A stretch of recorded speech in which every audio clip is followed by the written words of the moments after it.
500 কালকে ছাড়া হয়েছে। স্রোতের মতো কর্মীদেরকে গ্রেফতার করে দিল। ওই কর্মীরা আজকে স্রোতের মতোই বেরিয়ে আসছে। আল্লাহ তাআলার কাছে হাজার শুকর।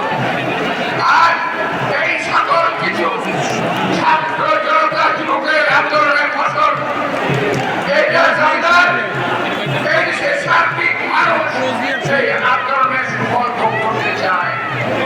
আমার আজকে কয়েকটি কথা ভাই ছোট করে শেষ করে দেব। আমি তো এক সময় যুবদলের সভাপতি ছিলাম। সিলেটি বদল থেকে বিএনপি পর্যন্ত, বদল থেকে সেন্টার পর্যন্ত আমি যুবদলের সভাপতি ছিলাম। প্রিয় ভাইয়েরা, আমার একটা অনুরোধ থাকবে করে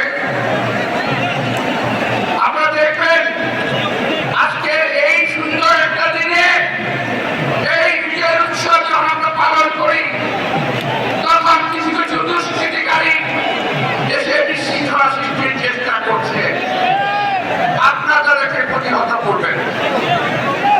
আমি দেখেছি, আমার কাছে অনেক কমপ্লেন এসেছে। অমুক জায়গায় জায়গা দখল করছে, অমুক জায়গায় বাড়ি দখল করছে।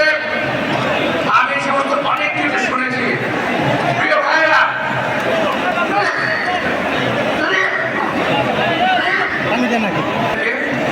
ছাত্রদলের কর্মী ভাইদেরকে, বিএনপি কর্মী ভাইদেরকে বলেছি এগুলো সব প্রতিহত করতে হবে।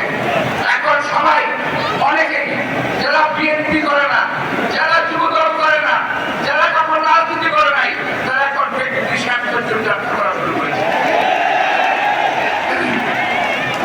প্রিয় ভাইরা, এর দায়িত্ব একটি বৃহৎ দল হিসেবে আমরা বলতে চাই যে এইটা আমরা বলতে দেব না।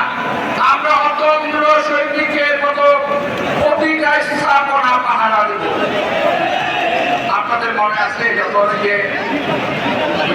মেট্রো রেল ভাঙা হয়, শেখ হাসিনা কান্নায় ভেঙে পড়েছিল।